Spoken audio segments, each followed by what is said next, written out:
You're stronger now than you ever been. You gotta leave now, it's time to catch the wind. You will climb up high and look through the clouds. And when you're feeling low, I know you'll bounce back. Oh, and just remember, I will be there for you, baby. Remember, there's nothing out there to get you, don't forget it. When life throws lemons, just call me. Just call me. Just call me.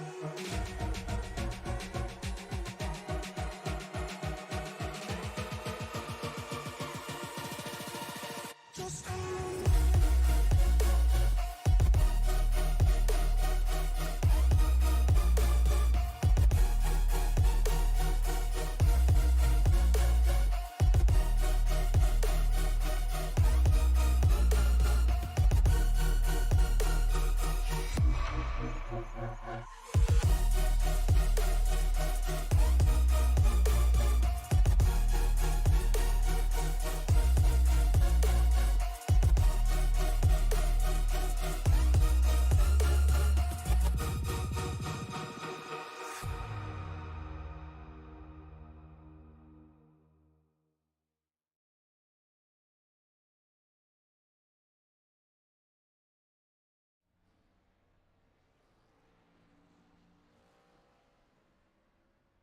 Hello race fans and welcome to Sonoma Raceway. We are live here with the Dynasty Racing League, getting qualifying ready to roll here.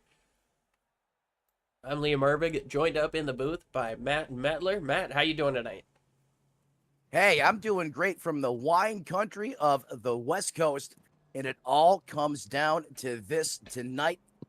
Harmon almost wrote himself off early, said earlier today he didn't think he was going to make it, internet connections. Well, look who is here on the track. The 68 is here.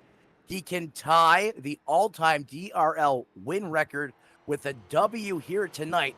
But the twist plot, it's a road course. We're at Sonoma. Is that not what you expect or what you would like to see here tonight on the line? We're going to change it way up. We're going off-roading, or we're going roading, but we're going off of the oval, as you know, buddy. So strap in, buckle those belts tight, pull them one more time. It's about to get rough out here on the West Coast. And don't forget, grab some wine while you're at it. These vineries and wineries around the area are second to none throughout this lovely area of the country. Yeah, Northern California, that's wine country, the Napa Valley area. These guys, like you said, they've definitely got a different challenge in for them, rocking this road course. Sonoma, it's kind of the new old style, however you want to call it. The current NASCAR style. They're skipping the carousel, doing that short shoot down the little back straightaway kind of shoot deal. Right now we're watching Matt Burgess. He was quickest in practice by a hefty margin. It seems like he's got this track figured out. And speaking of getting this track figured out, Matt and I, we both ran some laps. I got about 3/4 of the way through the lap before my first off-road excursion. But Matt, you put down some laps down there. What do you think of this racetrack? How slick is it? How tough is it going to be on these guys? And what do you think are going to be kind of the toughest spots for these guys to get throughout the course of these laps? Well, I had a crash course like you would not believe, so I have never turned a lap here at this racetrack across any iRacing a sanctioned racer, just in practice. So this was definitely a tall task for me. The first thing was, how do you put the power down here? First gear, forget about it. You're off in the grass. Second gear, I mean, that wasn't very, that wasn't very reassuring either. You asked the trouble spots coming up the hill there, where you have that winding S, that elevation change, the way that affects the weight balance in that race car, all that torque with this, hot, almost 1,000 horsepower engine. It was like riding on ice skates up that hill, just a little bit too much of the wheel input, or ever so just a little pinch extra on that gas pedal, and that car was stepping out. As you go down the hill, you got that little short chute there. You get a little confidence, but then you get into that braking zone. It's not level, it's pitched downhill, and that really upsets the balance of that race car. I thought I'd try second and get brave. Nope, I was off in the dirt, and that was the biggest struggle for me, was just being able to keep the car on the racetrack. It was really humbling for me to be out there because I felt like I just didn't belong. I was a disaster on wheels. Thank God we have 5 sets of tires here tonight, but being able to just be ever so gentle on the throttle, where you're going to be able to, those braking zones, and where you choose to utilize that 800 foot-pounds of torque and 1,000 horsepower is going to be critical here tonight, because if you put it down in the wrong manner or fashion, you're going to be off in the dirt somewhere, and that's not going to get you a dub. No, sir. We're riding on board with Matt Burgess, who's put down the fastest lap in practice. So far, the quickest lap in qualifying by about a second and a half over Taylor Butcher Benjamin. It's a 1:17.88 for the first lap for Matt Burgess. Second time around is going to be, let's see what he's going to come across the line with this time. Mike Lemon jumps up with a 1:18.73 for second place. Second lap is going to improve by a tenth for Matt Burgess. We're riding on board there. Could hear just how smooth he was on the throttle. Taylor Butcher Benjamin just comes across the line. He jumps into second with an 1:18.73. So just under a full second behind Matt Burgess. Yeah, in fact, you got Taylor Butcher Benjamin and Mike Lemon both mirrored that 1:18.73 or 0.73. That's for third and fourth positions here in qualifying. However, we still got about another 5 minutes to go. Don't forget 10 minutes here because we're at a road course. But Matt Burgess continues to carry the torch as he remains solidly inside that 1 minute 17-second bracket where we've seen him most of that practice. Yeah, it's going to be a tough task. And you mentioned at the beginning of the show, Thomas Harmon, who's, well, we didn't really mention it. We've got an extended qualifying time for this session here. And it looks like the ticker wanted to disappear. Well, I guess that gives you some options, right? I mean, with 5 minutes in a track that with this length, I mean, you can't really play the weather, the wind. You pretty much just have to go out there and send it. But when you double the time and you make it 10 minutes, that at least gives you some options where you can try to at least get comfortable in that race car before you go out and try to put down a hot lap. Yeah, it certainly gives you a little bit more time and, even almost a bit of a warm-up session before the race. You get your 2 laps down, you got a couple more minutes to stay out on the racetrack. Should be a good one here. Yeah, I'm excited to see how this ends here tonight. I believe this is the championship race, correct? Not entirely sure there. I may have to check my intel, but I was told, or I was advised that this was the final race of the season. But again, I want to check my sources there, and that's why it was ever so important for Thomas Harmon to try to be able to tie the record here tonight. But again, you know how these things go. You can't always trust the source. Sometimes we got to fact check it, and we will. But nonetheless, Matt Burgess, Matt Sizzler, Mike Lemon, TBB, Taylor Butcher Benjamin, and Austin Collins. That's your top 5. Thomas Harmon, Brandon Broby, Jacob Drift Lodgett. I was out there just turning some test laps, and David Wright. Only one car has not put down a lap in qualifying, and that is the 42 of Wright. Everyone else has a time on the board. Yeah, Matt, I'm showing our schedule going all the way at least through June 24th. Next week we've got Daytona night for our Coke Zero 400. Yeah, I so thought that was the case, and it's okay. You got to have some fun every once in a while, right? Oh, just I trying to gotta throw love me for a loop, JP. I guess. Yeah, you got to. Hey, you know what?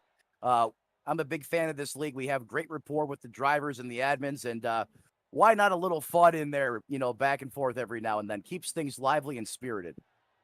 Yeah, it certainly does. And you can see some track facts, facts. We've got the track map out here. It's 70-degree day, partly cloudy, not too much wind, but it's definitely a difficult course here. It's kind of guitar shaped, which is one of my favorite things about it, looking at it from above. But getting down, I shouldn't say getting up into turn one, you can see right here this heavy, heavy elevation change. And then it just increases even more when you go through turns 2 and 3. Drop down that Yeah, big hill. yeah, it is just wild coming through that high speed zone or sector, and then you get into those windy uphill turns. And the other part that you don't realize is until you're in the race car, with that elevation pitch, your line of sight goes basically out the window. Some of those corners are basically blind. Yeah, blind corners are not your friend, especially coming up. You see at the top of that hill there right before the camera switched. That's a tough spot for these guys to, have an incident as they're coming up over that hill. If somebody's around in front of you, you're not really going to have any way to know. Spotters are only able to do so much here on a road course and might make it difficult for some of these drivers. Yeah, I think this is going to be a race where just having the veteran presence, having the experience and the seat time here is going to pay dividends. You're not going to come into this racetrack and just show up for practice and be fast out there. This is definitely a racetrack where the veterans should rise to the top because it definitely takes some confidence and some guts to go out there, especially in this Gen 4, and put down effective race lap times lap after lap. Yeah, that's going to be one of the biggest struggles for these drivers, racing the track, not racing really against each other, lap after lap, just trying to keep it consistent. Sonoma's not an easy track to rock, regardless, but now you've got a bit more extra horsepower compared to the ARCA cars that we were running at the beginning of the season. Kind of like you mentioned earlier, these guys are going to be slipping and sliding quite a bit. Yeah, I think that, that was a really good calculated shift there going from the ARCA car to the Gen 4. Not that the racing was bad by any means as we start to grid up, but it's given this series that extra little bit of spice with that additional horsepower underneath the hood of this race car. And it's really made for some tight, exciting racing, especially over the long run, as we see now that iRacing.com pace car is out getting ready to grid. Matt Burgess, your pole sitter. Matt Sizzler is in starting second. Mike Lemon, Taylor Butcher, Benjamin, Austin Collins, and the rest of everyone that makes up the DRL series here tonight, getting ready to roll off here. Hope you guys are strapped in for the long haul with us right here on SRM. Yeah, we'll run through your starting order real quick here. Matt Burgess, Matt Sisler, Mike Lemon, Taylor Butcher Benjamin, Austin Collins, Thomas Harmon, Brandon Brorby, Jacob Gladulich, the Drift King, and David Wright rounding out our field. I think we've got 11 corners here, but they change up the numbers. You've got the carousel section, so we jump from 4 to 7. Yeah, I definitely look like a tourist with my track map facts up right now because, like I said, I'm rather new to this facility. I like it, but it's definitely has different characteristics. It's a lot different than Watkins Glen, that's for sure, for certain. Yeah, it's a lot slower. It's a lot more rhythmic. It's a bit more technical than Watkins Glen, where Watkins Glen, you get a lot more speed. There's a lot more wide sweeping corners. There's not really a super hard braking zone outside of the first turn. Whereas here, you've got a lot of those. A super hard braking zone getting down into turn 4. A little short shoot of a back straightaway getting down into, I think it turns into 7. Yeah, you can definitely cook those binders early in this one if you're too aggressive, and that's going to make for a long evening here tonight.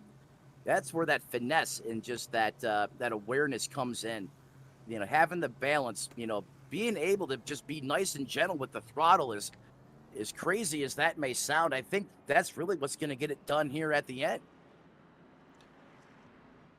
Yeah, just being easy with the throttle. We talked about second place Matt Sisler being a little bit late up in here. He popped in the chat, said he came from a GT3 race at Fuji where he finished P5 in class. So good on him for that. Hoping to keep some of his success going on. He also said, "Come on, Metler, be an in-race reporter." Do you have any thoughts on that? Not tonight. Not tonight. A simple, quick answer. Not tonight. We're not. Nope. Any other track but here? About 55 laps. It's going to be a tough one for these guys. They've got 5 sets of tires in the pits. I can't imagine they're going to come in and take more than one, though. These guys can't make it to the end on fuel. So Yeah, they're going to have to make at least one pit stop, but we'll have to see how the tire fall off works. Maybe you can gain enough time on fresh tires to make a two-stopper work, but I was just going to say that may be the case, especially with that track temp flirting with that century mark. Is that track temperature, it's spicy out there. It's almost 100 degrees. And the other benefit is that fuel cell, that fuel load, really going to help put some extra weight over those Goodyear Eagles, trying to put all that torque and horsepower down to the pavement. well, here we come, getting ready for the start of the race. I'm not sure where the pace car is going to pull off here. It goes into pit lane, whereas in the Cup Series, it'll go to the inside of that hairpin. Long ways to wait, though, for Matt Burgess. Sitting on the pole, looking for his first win of the season. Matt Sisler in second place. Third place, Mike Lemon, Taylor Butcher Benjamin, Austin Collins. Waiting for it, and green flag is out. We are racing here at Sonoma. Yeah, racing here at Sonoma, and the 12 and the 93 and everyone else wastes no time just charging that hill, looking like Ethan Allen and the Green Mountain Boys. The 12 out in front, Burgess has control, but Sizzle Time in the 93, looking to carry that momentum as you see him just attacking these corners with those elevation change. These camera shots do not do justice at the skill level that's present inside these race cars here tonight. As you see there, the 38 of Mike Lemon from across the border there. The sole Canadian in the field. He's a good road course racer. Watch that 38. He's going to be one of the watch here tonight. As you got Matt Burgess, Matt Sisler, Mike Lemon, and Taylor Butcher Benjamin rounding out the top 4 as they run right now. Yes, sir. Things getting kind of spread out here, but fairly clean at the first part of the first lap here. Everybody getting spread out, and doesn't seem like we've got any major issues or offs in the first lap, so that's definitely a good sign here. Sonoma, one of these tougher racetracks to get a hold of. Like you mentioned, with that 100-degree track temp, these guys are going to be sliding quite a bit. So good on these guys for getting out there on cold tires, being able to make some moves and make things happen. As we got Austin Collins all over the back bumper of Thomas Harmon now, trying to get a top 5 spot. Not necessarily where these guys are used to racing each other, but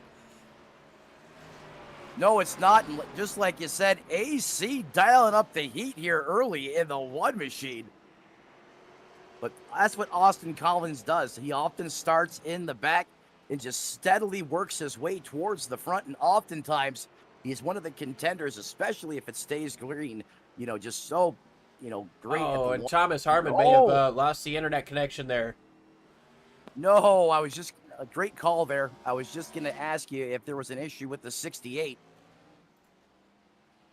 Yeah, it doesn't look like there's any 68 car to be found at the moment. We'll see if he can get back out on the track.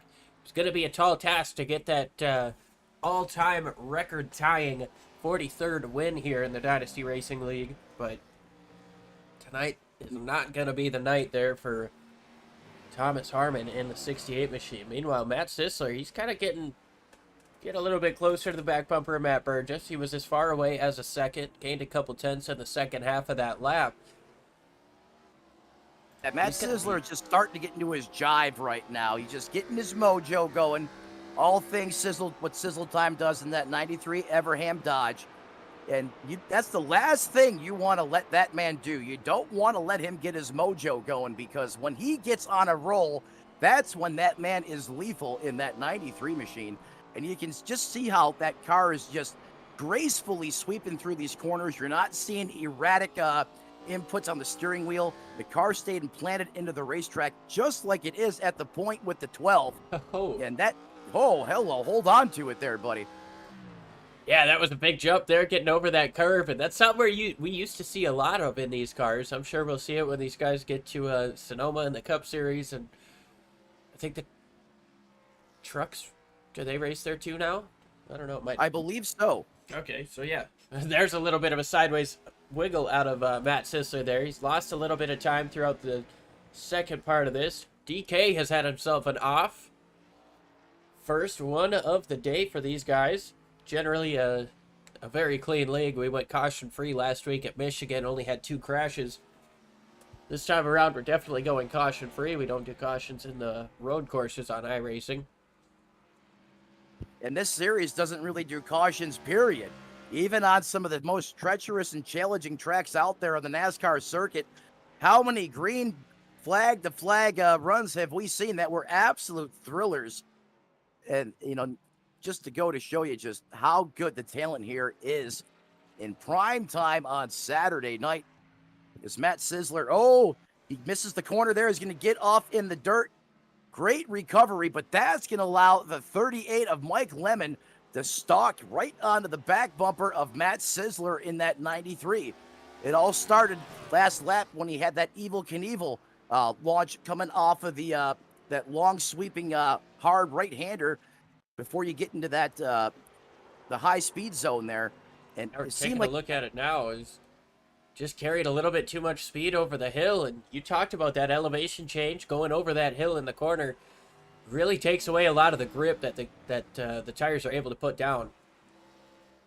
Takes away a lot of downforce. The tires will slide a lot more. Mike Lemon still hounding the back of Matt Sisler, but these guys have lost 3 seconds now to Matt Burgess with Sisler's little off there. I mean, you want to talk about tire fall off? Is Matt Sisler just overdriving the car right now? Is it nerves, or are the tires going away that quick? Because remember, well, it was 2 definitely short that laps. off. The off is why he lost all the time there. I think he was just pushing a little bit too hard. I agree with you. But the other part of that equation is this race car, when you heat those tires up, it doesn't need a reason to cool back down, especially with the characteristics of this Gen 4 car. And look at the 38 there of Lemon. Just continues to be relentless, turning up the pressure in the cooker. Just a big, you got that big front end of that Monte Carlo right out the back of that 93 Dodge. Anytime you peek up, as he gets right up on the bumper. I thought the 38 was going to try to make a move there, but he's going to wait on it here as he's trying to set Matt Sisler up in that 93. Yeah, patience is a virtue here at these road courses, and you mentioned that 38 getting real big in the mirror. That's actually the Ford Taurus being brought back here. Thank you Mike for Lemon. that. I appreciate it. Love to see the Taurus is out here. This is the Dynasty Racing League. They run the old schedule, the old cars. We definitely see that in, say, Taylor Butcher Benjamin's scheme, rocking the 2005 Dale Earnhardt Jr. car. Austin Collins rocking a car similar to Martin Truex Jr.'s 2005 rookie car, but different shade of red on that, a different number font. Yeah, seeing these cars and these paint schemes bring me back to when I was a kid in NASCAR's golden years. One of the things I look forward to here in the DRL series, it just brings me back to those times in the racing product on the field, or I should say on the track. I'm sorry, I was watching some preseason football earlier today, and I guess I was thinking about it there for a moment. But look at the 38 there of Lemon, really getting into those braking zones, and look how they just massacre those bump stops or that curbing. As you can see how it upsets the balance of that race car.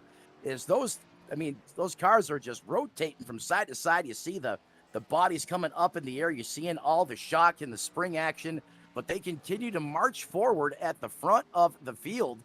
But Matt Burgess now starting to open up a little bit of a gap, as that's just over 2.6 seconds.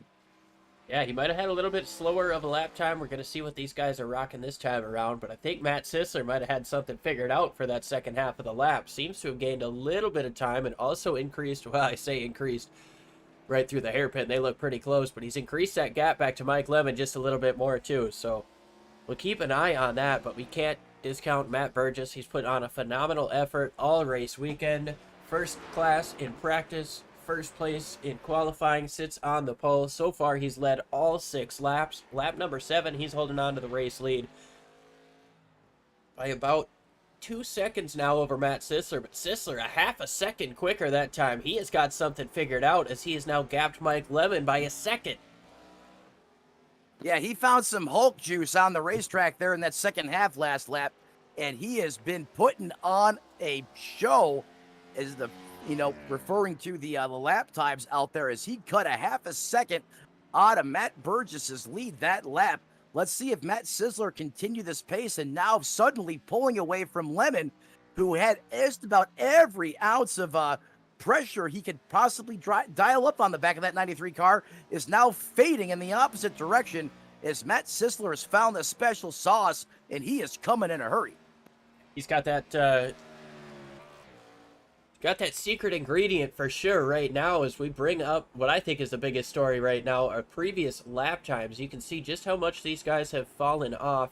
We've got Taylor Butcher Benjamin, Austin Collins already in the 1-minute 20s. Those are 80-second laps, almost 3 to 4 seconds off of, almost 2 to 3 seconds off of what they have been running already. Jacob Gladulich has had himself another off track. We'll show you that in a moment. But we also want to bring up Thomas Harmon has made it back onto the racetrack. He's currently sitting about a lap and a half down. So if we do end up getting, for some crazy reason, a caution flag, if there's some sort of issues, or maybe he could try a different strategy call to maybe gain a spot or two. But he's still out here trying to work some points and maybe use attrition to his favor. Go ahead and take a look at what happens to Jacob Gladulich here. Sorry there, Matt. Oh, he gets into the back of David Wright. Wright does himself a quick 360, and both drivers get away. Yeah, things go wrong for Wright there in a hurry. But like you said, he's able to gather it back up and get out on the racetrack. And while you were queuing that up, Matt Sisler had that Dodge up on 2 wheels. It was pretty special watching that out there on the racetrack, as it looked like something out of the X Games. But that last time by, he was a full second quicker than the leader. Matt Sisler at 18.75 to a 19.75. So Sisler has found something, and that Dodge is rolling right now, and he is going towards the front, as now that lead is just over a second. That 93 is coming, Liam. Yeah, he is. Tell you what.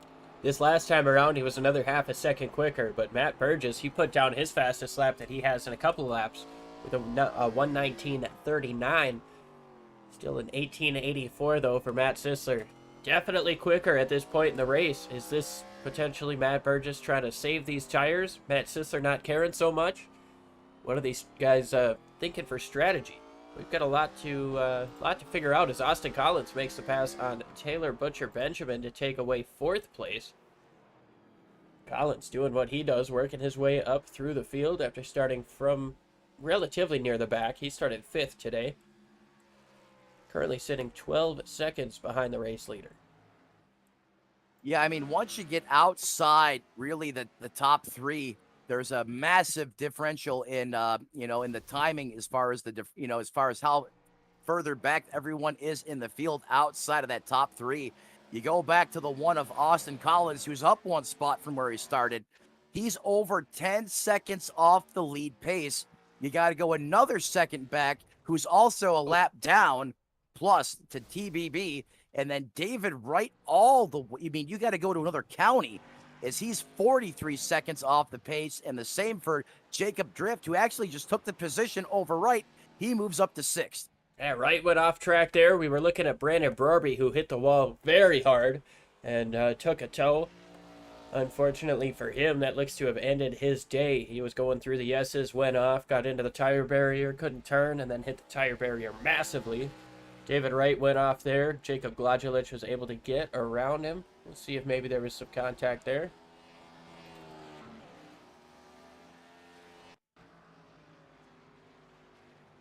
Right, a little bit loose up in front of Harmon and Drift King, but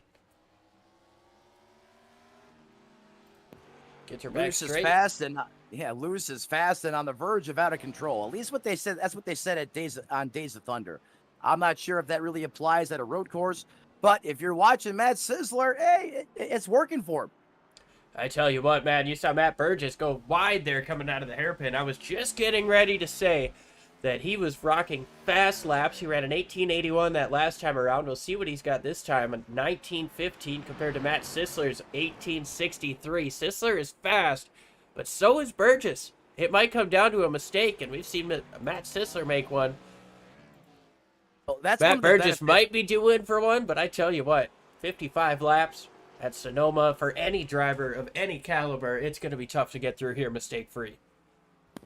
I could not agree with you more myself. And, that's one of the positives of being the control of the race, being the control car and having that lead. Matt Burgess didn't necessarily have to go out there and light the world on fire and burn up his equipment. Matt Sizzler, as good as he's been here running him down, Matt Burgess hasn't had to put the same wear and tear on those brakes and tires that Matt Sizzler has had to do to run him down. So let's see now if that Sizzler is basically within striking distance, if Matt Burgess is able to maintain that distance or pull a little further ahead, since he hasn't had to really abuse those Dr. Feelgoods early on in the run. Yeah, Matt, I think you might be onto something there, as these guys are now 10 laps complete, going to be 11 this time around, and Sizzler's been able to get within that 1 second range, but he hasn't really been able to close down since. This time around, these guys within a tenth of each other, just a couple of hundredths quicker for Matt Sizzler. Go ahead and ride on board with Matt Sizzler. Get up in the cockpit here. Hear where he shifts, where he's getting onto the throttle. Wonder if we can get some telemetry. Yeah, dialing up some telemetry here in the road course, that would be absolutely over the top. Be able to see that. Oh! Look at Sizzler attack that curbing as that car just gets upset. You guys got to remember at home, these cars have truck arms on them. Those are definitely going to be bottoming out, and you do that a couple too many times, and you will snap one of those. And usually that happens late in the run, so these drivers have to be mindful of that, because every time they do that, as cool as it looks, they're definitely putting some wear and tear on the chassis components underneath the race car. Yeah, they certainly are. Can't get the telemetry. Oh, maybe that's it. There we go. You also have a track map going on, so you get to see where your favorite drivers are.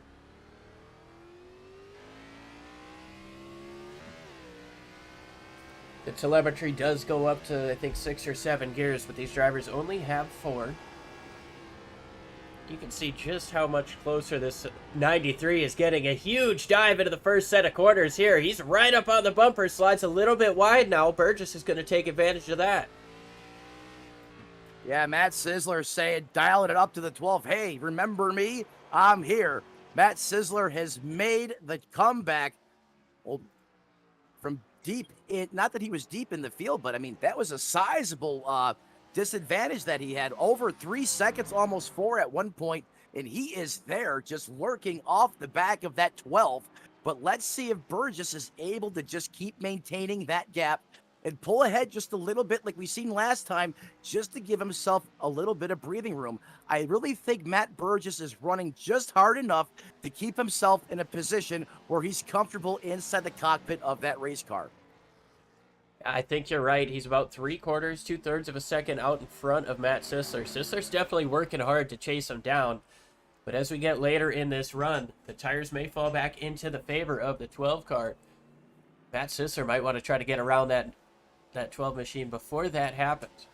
However, we'll say if these guys are going to try a 2-stop strategy, they're probably 5 laps away from pitting. I would imagine they'll come in around 18 or 19, come in, take 4 tires, fill it up with fuel, then run to about 37, 38, and try it again.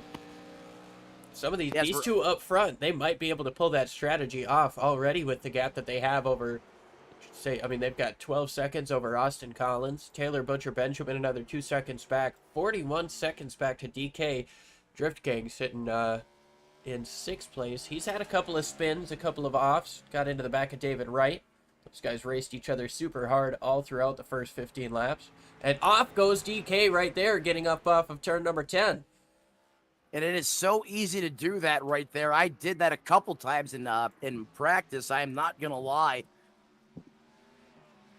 Oh, Matt, we've got ourselves a situation here with David Wright being the first guy to get lapped by our leaders here.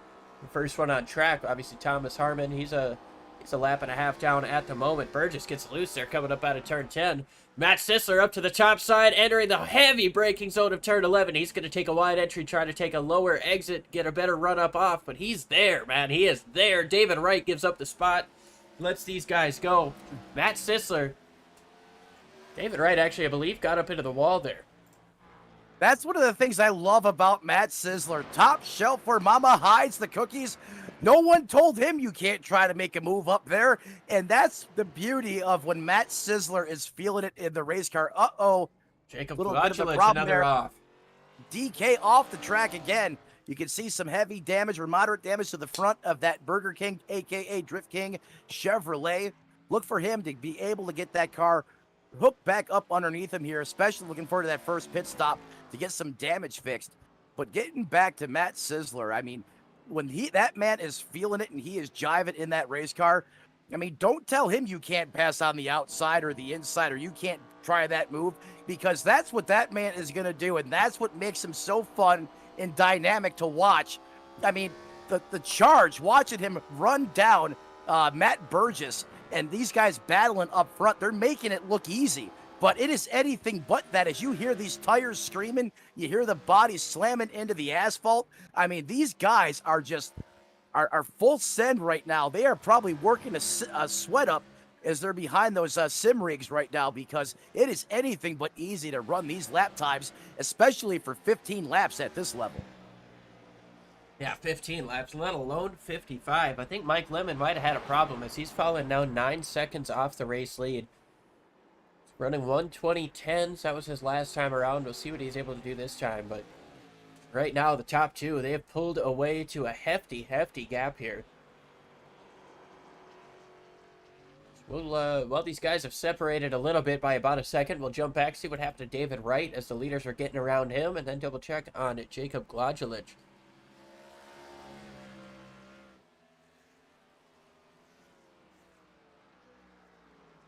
See the He just basically stopped up on the outside to let these guys go and not get involved in the race lead. So that's a pretty respectable decision there. Yeah, great heads-up move, and that's a big-time veteran situational awareness there, just understanding, hey, it ain't my day, but I don't want to take you guys out of it or put myself, little wheel hop there from back in the day, getting a little bit of the curbing, and around she goes again. That's what happened to the 14. That'll do it every time. Yeah, just a bit too much. So go back to that again. A bit too much there for Gladulage, but Matt Burgess, he's opened up a bit more of the lead. 10th quicker that time. We'll see this time around. Oh, Matt Sisler lost a massive amount of time. A second slower that time around. Yeah, I was going to say, I don't know how Matt Sisler is running these times with the charge and the fight that he had to mount inside of that Everham Dodge to run up here and come and run down Matt Burgess. It's been incredible to watch, but I think those Dr. Feelgoods are now going to Dr. Feelbads. But you know what? If you're Matt Sisler, just be patient, be content. Know that pit stops are coming, and you guys literally both have over a 16-second advantage back to the third place car, which is Mike Lemon out there on the racetrack. So no reason to panic if you're Matt Sisler. Just log the laps, get some new fresh rubber on that race car, and go back at it again. You got nothing from behind putting any pressure on the issue. Those two out in the front right now. Best case scenario for Matt Burgess and Matt Sisler. Yeah, the gap increasing just a little bit more for Matt Burgess now. It's up to 2 seconds entering into turn 11. And like you said, those tires seem to be falling into place for Matt Burgess and falling all over the place for Matt Sisler. David Wright's off the track. Into the wall off of turn 10. Taylor Butcher Benjamin gets through there. That's not for position. And another thing I noticed too, I know oftentimes you go off the course at a speedway or a traditional oval, that grass is slick. Well, that dust, that dry soil, just if you go off the track, that's like talcum powder. I mean, you hit that, you might as well be on ice. That's just how slick it is and how much you pay if you go off course here, especially if there's no asphalt to help you out. Yeah, it definitely is. We saw DK get off in that same spot, got lucky not hitting anything, and you see the converse there with David Wright getting wide there, hitting the wall just a little bit. He has not had the day he has wanted, but he's still out here rocking the laps. Currently in 7th place. Thomas Harmon is probably hoping he continues to have some issues, though, so he can get up there in the points, get up another spot. Matt Burgess leads Matt Sisler by about 1.8 seconds. Sisler might have been a little bit quicker this time around, but the consistency is not there these last couple of laps, and definitely seeing Matt Burgess take advantage of that. Is that one thing you can still do with this older Gen 4 car is cool the tires down and those tires react how you would like them to? I know with the next gen car, forget about it. But does this older tire model, perhaps on this Gen 4, still allow you to back it down and have those tires come back in a positive manner to affect the performance of that race car? That's definitely an interesting thought, as we're seeing Sisler do a little bit quicker of a first sector than he did the last time around. He was a 10th quicker than Burgess, but I don't know, man. That's... Just thinking in real time. It would definitely be awesome if that was the case, and I'm kind of hopeful that it is. Because you're seeing Matt Sisler come up about a 10th or so every lap after losing almost a second a couple of laps ago. Now DK up in front of the race leader. Yes, he's had a little bit of a tough go here in the early going. He's been off course a couple times here, but really managed to dodge the worst of the damage that he can obtain on that race car. As you see now, the 12 diving way to the inside. Drift's going to go to the outside, get way out of the groove. Just a courtesy to these guys racing for the lead up front. As the 12's going to go ahead and get on by. All business out in front for Burgess. Is now look for that 14 perhaps to go wide here and give Matt Sisler the position. Once he gets within striking distance, perhaps had some problem coming up the hill there, as I thought he was a little closer, as that gap is still, well, no, it's still about 1.6 seconds or so. See here now, Matt Sisler all over the back of the 14. 14 goes There wide. you go. Bit of trouble Great spot for veteran DK. move. He did okay there. Matt Sisler gets through. I gotta say, with nobody making a pit stop around lap 20, they're probably gonna try to go to about 27, 28, just split it in half. I mean, can you imagine what it has to feel like in that race car? I mean, I know how it felt after 3 laps. I mean, it's got to be like, basically putting a pair of ice skates on or sheets of ice underneath those Goodyear Eagles out there right now. As you can see just how much Matt Sisler has changed up the way he's attacking this racetrack. 10 laps ago, he was sending it in the corner. You can see now he's really backing up those braking zones. He's getting that car woed up, be able to make it rotate, and then he's getting on the throttle, late. But it's working for him right now because those Goodyears are really just giving up a lot of bite. And look at him slip and slide there, going up the hill there in through the S's, right on the verge. He has attacked that hill so hard. Every time touches the grass a little bit. Not super common for iRacers, but we do it sometimes. That time he got it, and now he's got within just about within a second of Matt Burgess in the race lead. I tell you what, Matt seeing this from his rear view, seeing Matt come up behind him. Matt up in the booth. How are you feeling about this, Matt? This battle. It's not a battle, it's a mattle. I feel like you're mad at me for that one.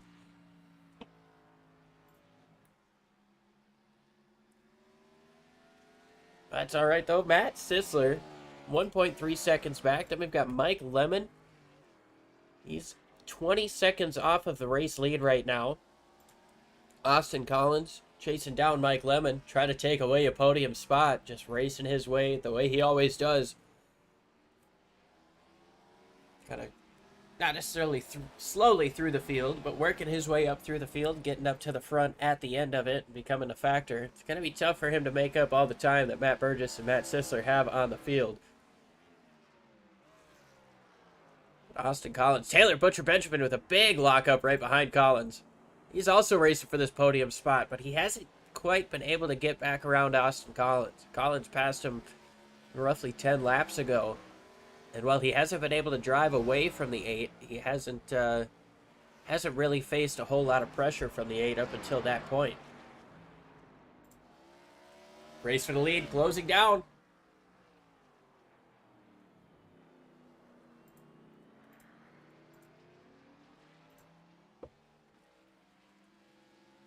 Might have some technical difficulties out of Matt's end. So he'll be right back with us as soon as he can. Watching this great race up front. Matt Burgess out here trying to get his first win of the season. Matt Sisler trying to play spoiler. Take the race win away after a phenomenal race weekend. A phenomenal first half of the race out of Matt Burgess. Now Sisler getting close. He's starting to attack it a little bit harder. That might be a detriment as he loses a little bit of time there coming out of the hairpin. Still quicker that last time around by about 0.4 of a second. David Wright's gone around.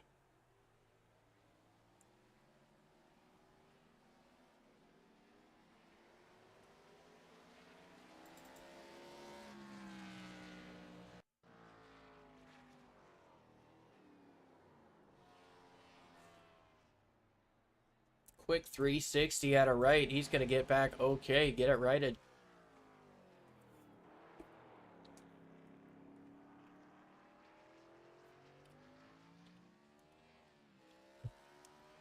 Matt's got some storms in his area, which are causing some problems. So he's going to do his best to get back here as soon as he can. Just hope anybody affected by any of these storms we've had lately. It's kind of been a wild spring so far. Hope everybody's doing okay. And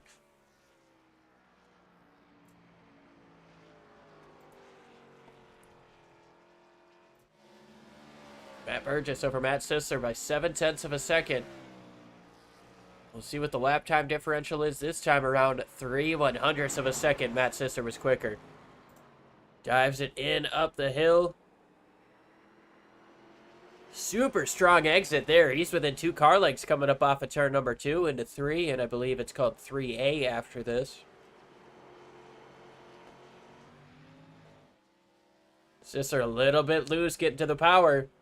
This is where it gets super tough for these drivers, because you want to get as close to this guy in front of you as you possibly can, but you know if you get up on the gas a little bit too hard, that can get you sideways. Sisler sideways under braking there. He's got a lot of rear brake bias up in that car.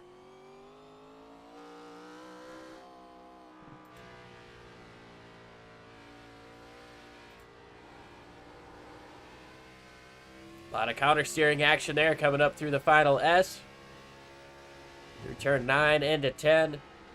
Burgess a little bit sideways there on entry. Better corner there out of Matt Sisler. Jacob Gladulich has had himself another off. He's definitely getting that Drift King name today.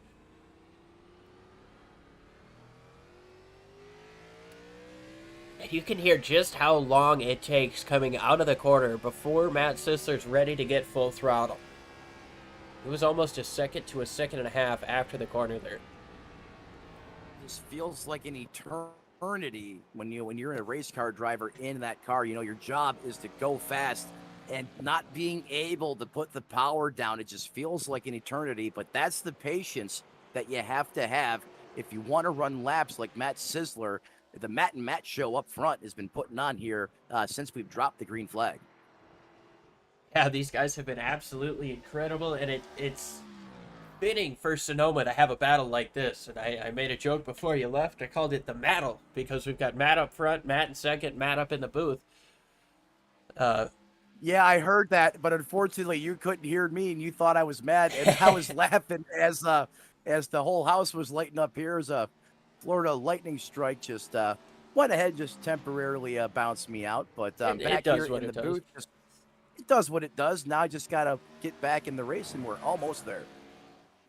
Yeah, and what I was kind of getting at there, it's almost fitting that we have this kind of battle at Sonoma. It brings back the old kind of vibes, the old kind of memories of where you'd have even Ricky Rudd, Davey Allison back in the day, where it was just those top two way out in front of everybody. How many times have we seen Jeff Gordon and Tony Stewart get out front like that on a road course? Recent example being Truex and Harvick. A couple of years ago, they were out dueling each other way out in front of the pack. Sonoma is conducive to this type of racing where you've got two drivers that just kind of get way out front. They race each other, and it definitely provides a good kind of in-depth storyline type of battle between these guys, and it gives us a lot more, to look at between these battles. Yeah, how about Ambrose and Keselowski at the Glen? Another one I think that would fall into that category. Obviously not at Sonoma, but some of the great road course battles from back in the day. I could not agree with you more. Yeah, you're absolutely right. Brad Keselowski with Ambrose, and Kyle Busch was also involved in those. That was an odd case of the trio getting out front, but it's been about a second. Sorry? I was saying Kyle Busch got caught up in oil, and everybody got caught up in oil coming up the hill. Yeah, everyone did, but Keselowski, I think Keselowski got into the back of Kyle Busch in that one. Hopefully we don't get no oil on the track here for the last lap. These guys are already putting on a hell of a show in the first half of this race, as we have now 26 laps complete. We're on lap 27. I think this opens the door for the early pit stop window, and when it comes to these two, it's going to be who blinks first. You're going to be about a second quicker on fresh tires. It might be tough on cold tires in the first half a lap or so, but this is really important part of this race, to have a clean in lap, a clean pit stop, and a clean out lap. You're not going to be around so many guys. You're going to be able to do most of this yourself. If, like you say, if this is going to be a one-stop race, then this is potentially the money stop here for Matt Burgess. Sorry, I keep interrupting you, Matt. It's certainly the money stop here. These guys are coming up on halfway. They're not going to make another pit stop if they don't get a caution or of sorts, which I don't see happening here unless the entire field were to, lose connection or the server went down, something like that, which has never happened in my experience. Both guys stay out, though. Never say never. Is how many times have we seen in other races here in the DRL series where we thought, one driver was going to run away with the competition, had the car to beat. And then Thomas Harmon, just goes ahead and just steals the lunch money and somehow has won multiple ones just with the drive at the end that was just of historical proportion. So we've seen upset surprises like this in this series, but being a road course here in the track conditions and just a little bit of a different change of pace here, I think, just like you said, this is really going to come down to Matt Burgess and Matt Sisler putting on a clinic here, looking like one of the old, like you said, one of the great road course battles from back in the day, right up here at the point, what you come to expect right here in wine country at Sonoma. You can see on the track map on the side, we've got plenty of action all around the racetrack. We kind of looked a moment at Austin Collins, who's still got Taylor Butcher-Benjamin behind him.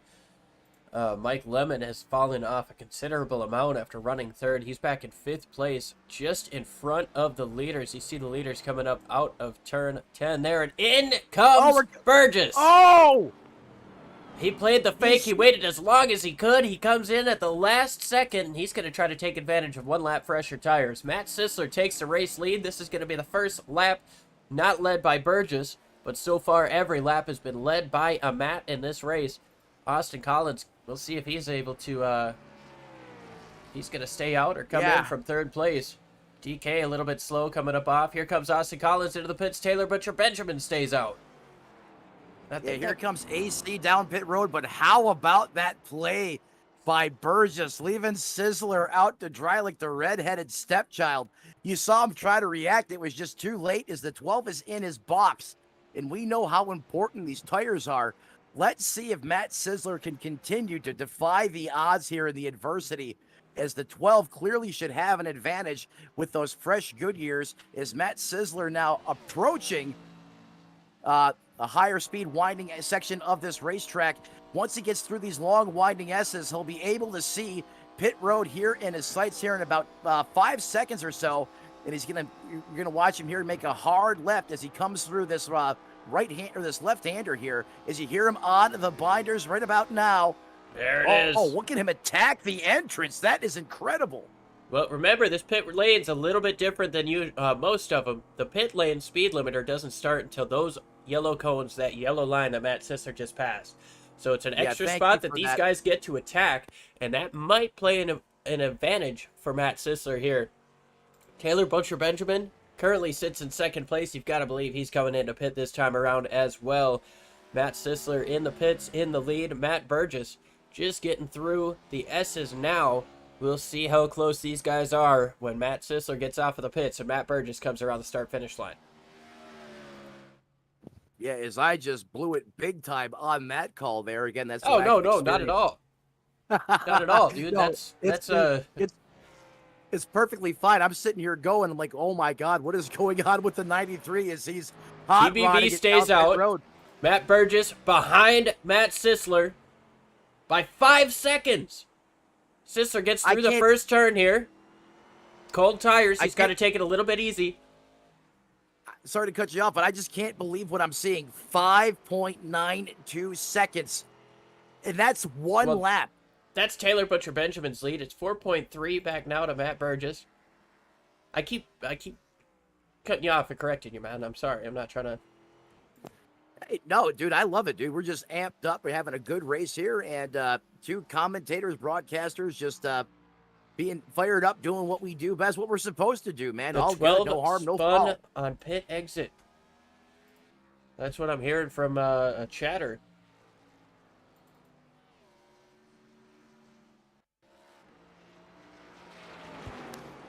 And that yeah, that's a tough one there. Cold tires getting out of the pits. Over rotates, gets up off into the grass. So that explains the lead that Matt Sizzler has, and we appreciate you, Physics, for jumping up into the chat, letting us know that we missed. I jump around a lot, and Matt's been good about keeping me on track when I jump to replays and, keeping us updated on the battle in front of us. But Matt Burgess, for the first time all race, he is fighting to chase down Matt Sizzler. And he's gained quite a bit of time now. It's 3 seconds, as it was up to 5 seconds. Mike Lemon, he's in the pits.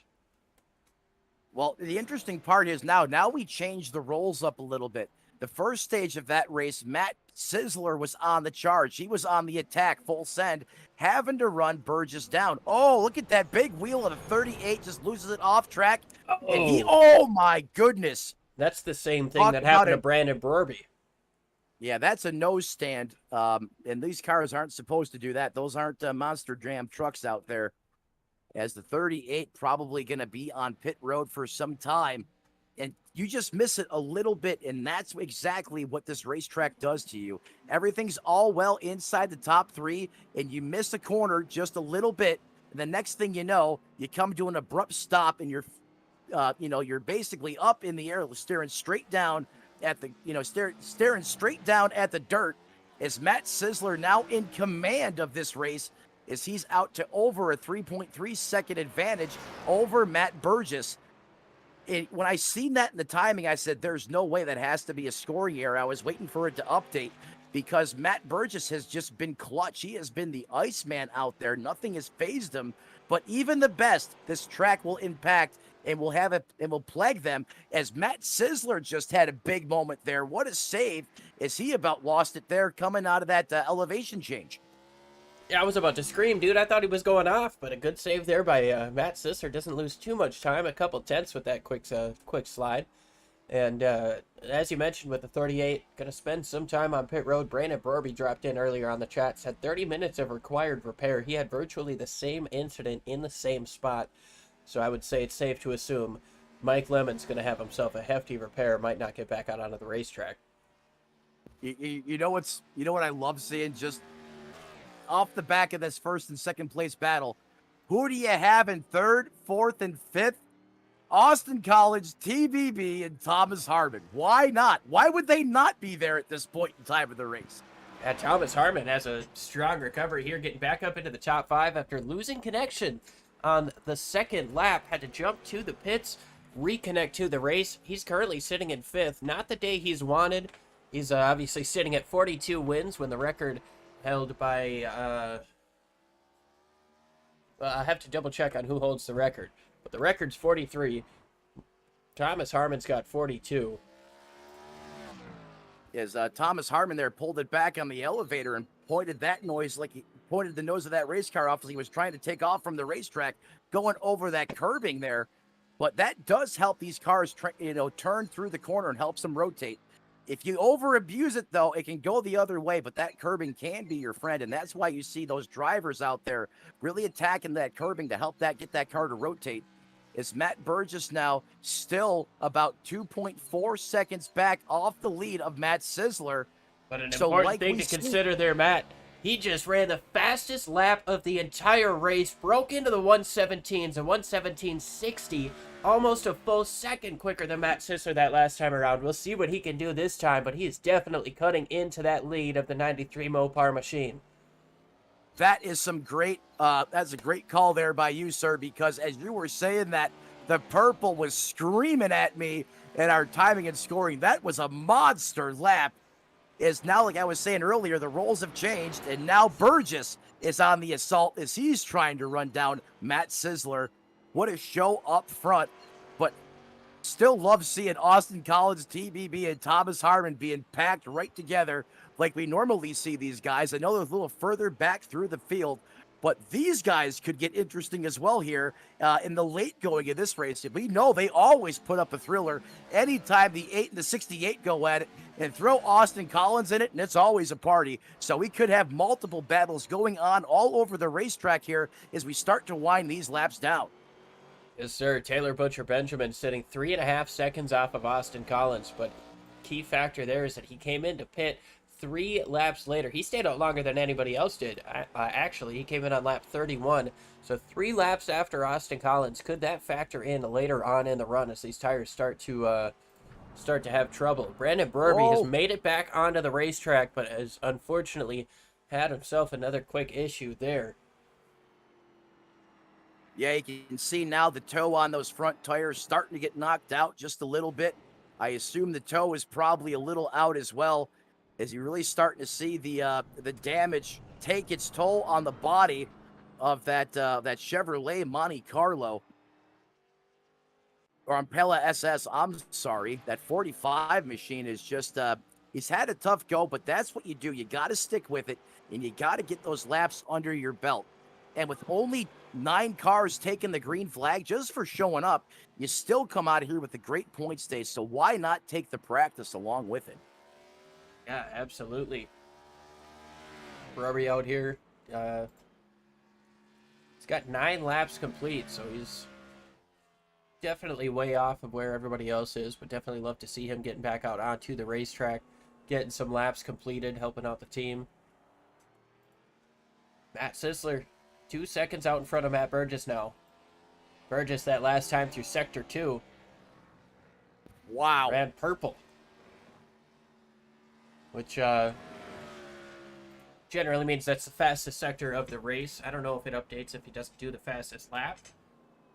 You think that 12 was holding back just a little bit? He might have been. He might have been playing it just right to try to keep that Matt Sisler machine behind him. The one mistake he's made all race, though, put him back upwards of 5 seconds. Now it's a 1.5 seconds as he attacks up into turn number 1 here. Coming up the hill, around the corner, To go up another hill after a quick little dive. That 12 is like a slot car from back in the day out there on the racetrack right now. It's just incredible. That's great because now you go on board. You go and looking out the front nose of that race car. Now you're going to see this is anything but smooth now as we're coming down. We're going through a downgrade. Hard braking zone. It is not flat here. It's still swooping down. It's now back on the throttle pedal, winding through this high-speed SS, this higher speed S session, winding S's here. I mean, listen to the tires just on the verge of spinning out. Is now he finally gets to put the power down. You hear the back tires about breaking loose hard into this heavy braking zone here. I mean, there's all kinds of stuff going on that race car driver's having to maintain. Is you're really hard on the binders here. It's one of the slowest parts of the racetrack.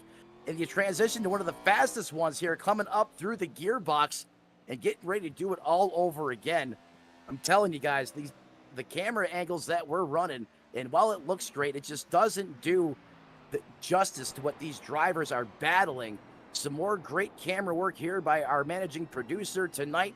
Just take a look at that front tire. Look at that suspension as it really works here as it loads and preloads through these corners and these elevation changes. Yeah, coming up over that hill, you can see just how much space gets in between the fender and the tire there, and then hard on the brakes, you see how high up that tire goes. Tell you what, though, Matt Burgess, he has been absolutely incredible all throughout the course of this race. He's done every lap virtually the same, running the same lines. He's getting within that 1.5-second margin of Matt Sisler now. With less than 20 laps to go, this thing could get pretty exciting. So we've got to step aside, pay some bills real quick. We'll be right back with the finish here at Sonoma. Yeah, we got to keep the lights on so we don't go dark on you guys at home. Yeah.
We're coming back from commercial. The leaders side by side. Matt Sisler, Matt Burgess. Burgess on the left side. Sisler's got the preferred lane coming through the corner. Up on the top of the hill and around goes Matt Sisler. Off the front bumper of Matt Burgess. No! Just what you don't want to see, but that definitely was not intentional. That is the best side-by-side racing you will ever see here at Sonoma. I mean, we said we're going to stuff the commercial. We're cutting it back live here right now because it was that good. And a little bit of a miscue there, and around goes sizzle time. That spotter, that crew chief is going to have to earn their money right now and get in the head of that 93 machine and calm that driver down.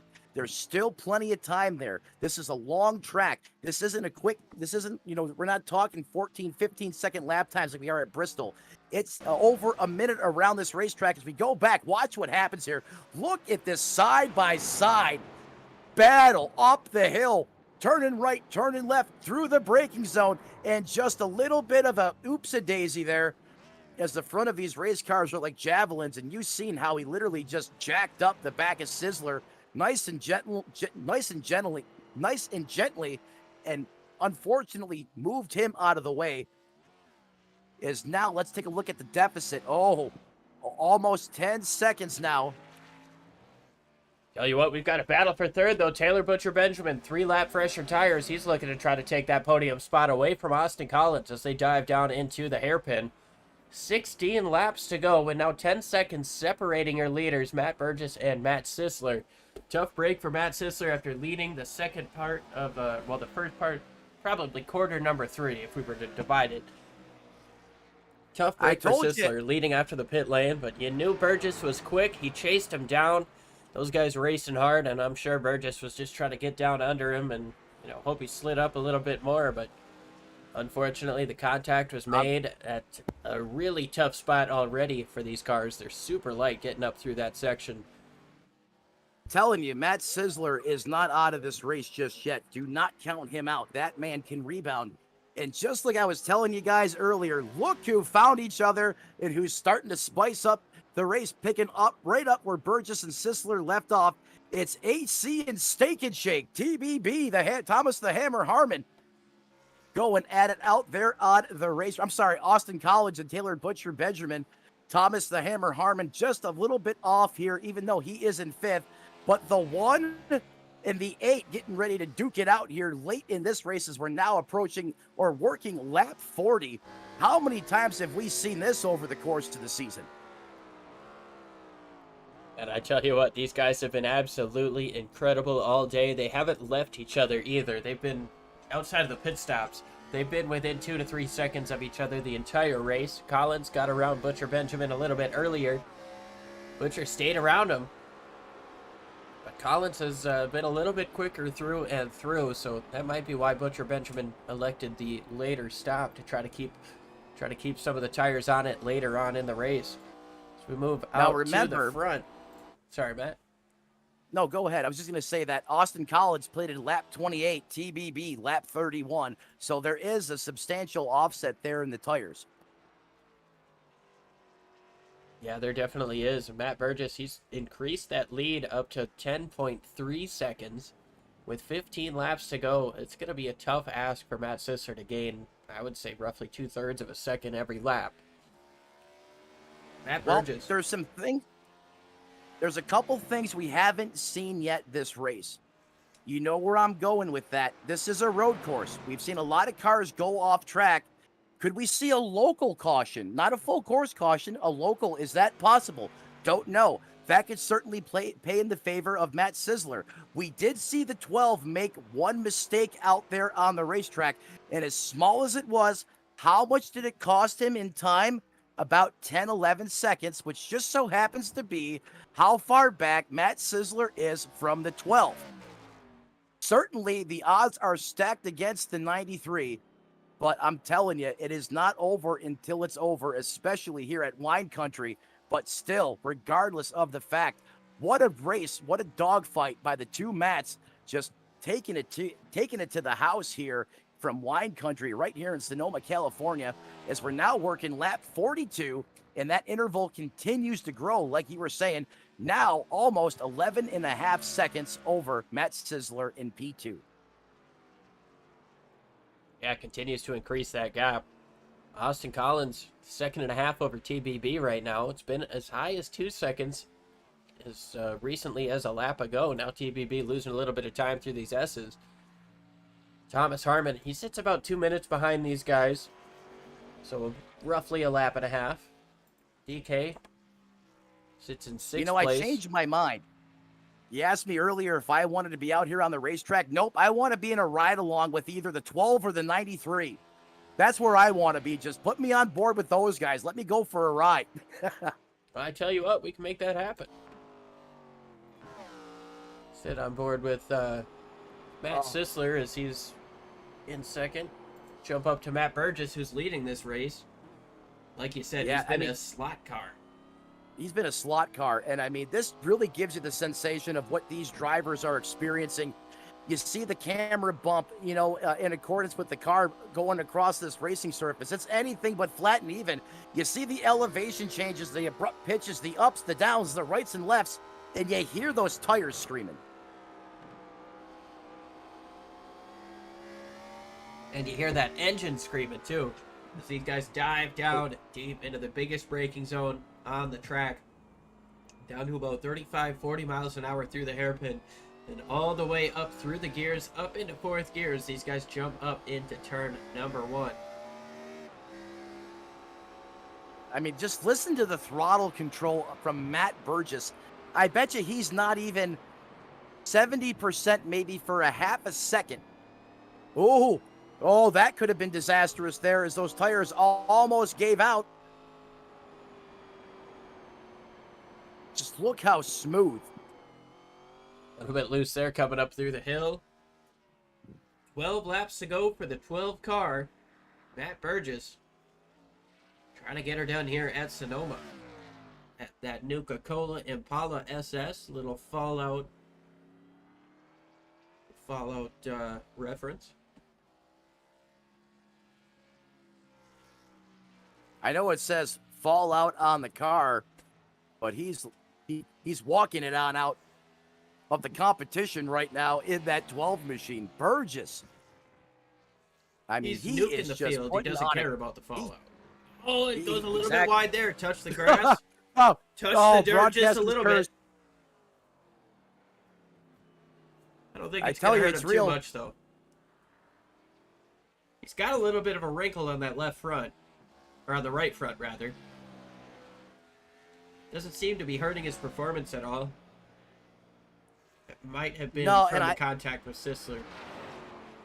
And I'm thinking that's where it came from, is majority of that nose of that Impala was underneath the rear of Sizzler's race car. And that's probably where that crease came from if I had to bet. You see here, Taylor Butcher Benjamin solidly inside the top 5 in the 8 machine in P4.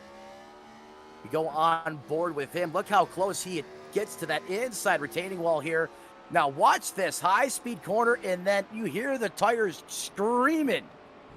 I mean, listen to the brakes, the tires, everything, all this driver, the G-forces.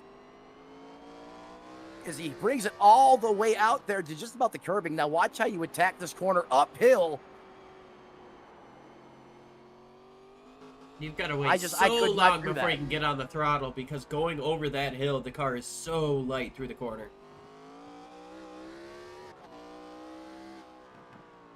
Yeah, it's tough getting these Gen 4s to hook up on a flat surface, let alone an elevation change and turning right and left.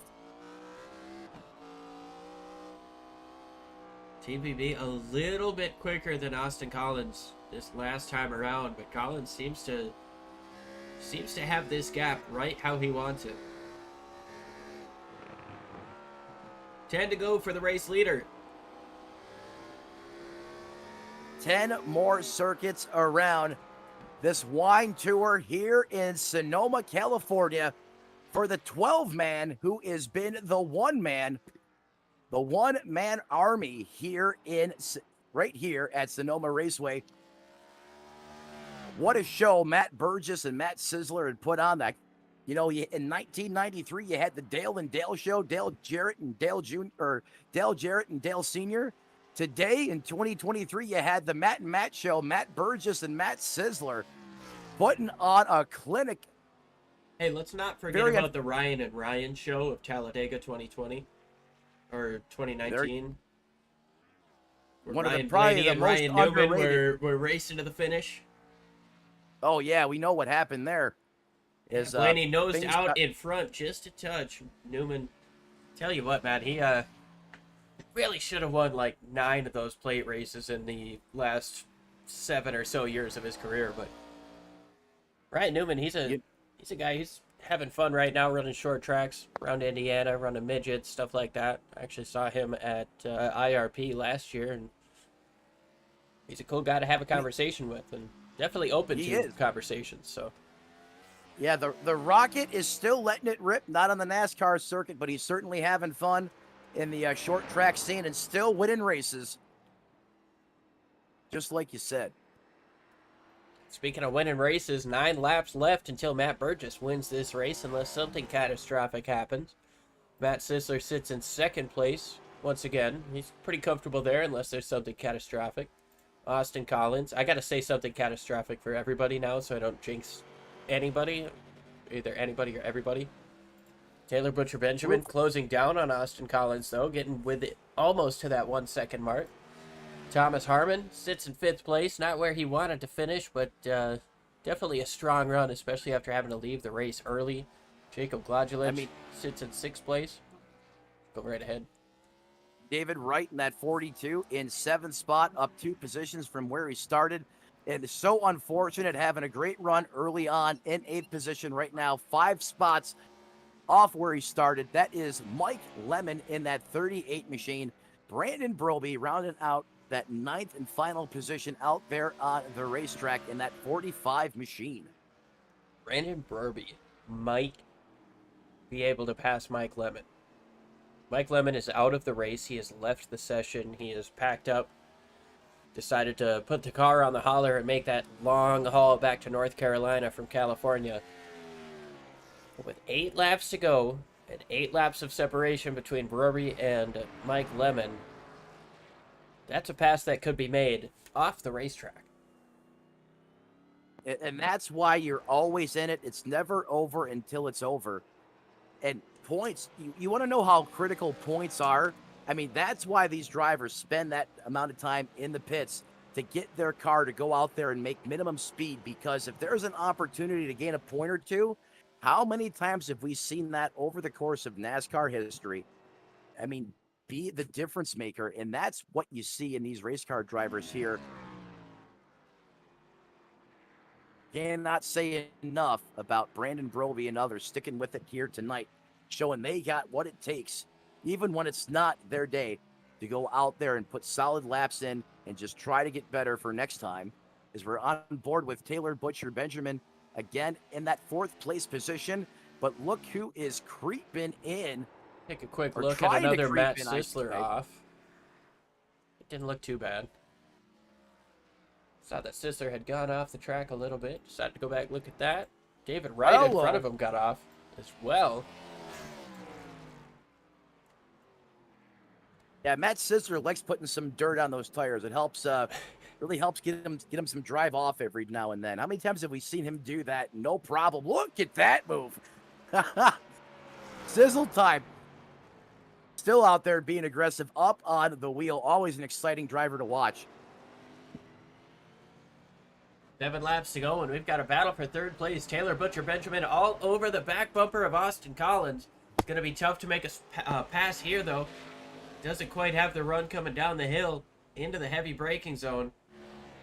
Neither one of those guys clipped that inside curb. They're both super smooth on the outside curb. 3 car lengths separating them now, getting down into turn at number 7. Another heavy braking zone. In a longer corner, you go a little bit wide there before you get straightened back out from the old hairpin, the IndyCar hairpin. A little bit more separation between these guys through the S's, though. 2 highly polished veterans here. Former champ in Austin Collins, and then you got the hatchet man himself there, Taylor Butcher Benjamin, doing what he does best there, and that is just chop away at the competition, especially late in the runs, where he excels. And just that car always continues to seem to get faster as the laps wind on, as Austin Collins and TBB look to have it size it up again here for another classic showdown here, as we're now working lap number 50, which means just 5 laps to go. Yeah, Matt Burgess going to be coming to 5 to go. He's got 17 seconds of a lead over Matt Sisler. Austin Collins sitting in 3rd with a second over Taylor Butcher Benjamin in 4th, and then it's Thomas Harmon who sits a lap down, almost 2 down now to the race leader. Yep, this is where you don't want to be listening to the song by Lit, My Own Worst Enemy. You have a 17-second lead. If I'm the crew chief, if I'm on the spotter, I'm telling my driver, if you don't back it down 3-4 seconds, well, not 3 to 4 seconds, if you don't back it down a second and a half a lap, I am taking all of your winnings. There's no reason to be out there running that type of a pace right now. This is your race to lose. But we've seen it. the other thing is this is a road course. You don't want to fall into the trap of dialing it back so much you get off your rhythm and you make a mistake, because we've seen that happen in the Cup Series too. But Matt Burgess, that guy has just been the class of the field. Clutch. I mean, what more can you say about the drive in that 12 machine here this evening? Yeah, absolutely. The clutch performer of the day. Found himself in a hole after coming up off of the pit lane on cold tires. Got a little bit sideways into the dirt. Lost a bunch of time there. Was able to recover. Chased down Matt Sisler. Raced him hard. Raced him side by side. A little bit of contact was made. Got Sisler turned around. Matt Burgess gets out with the race lead. And now he's got clear sailing in front of him. And 20 seconds. Well, just about 20 seconds. 17 and a half seconds behind him of clear racetrack. Like you said, you don't want to push it too hard now. You could be your own worst enemy. You make a mistake and get up into the fence. That could be tough, as you see DK getting up out of the way there for the race leader. You don't want to make a mistake here. You don't want to change what you're doing, though, to, create a mistake. And that's just the thing. You don't want to be the guy on top of the box telling that driver to get so far off of his rhythm where you force him into a mistake by slowing down that much. I mean, this is a Gen 4 car. You got a solid rear axle here. Wheel hop, that is real. And how many times have we actually seen that happen at this racetrack? It can happen, and it has. But Matt Burgess doing exactly what he needs to do right now. So we're taking you back to the battle here with TBB and Austin Collins. Collins has that third place position. Taylor Butcher Benjamin in fourth, but he's not done yet. He wants to get up there and grab a podium before this is said and done. So Collins a little bit wide on entry into one. That's going to get TBB a bit closer than he was.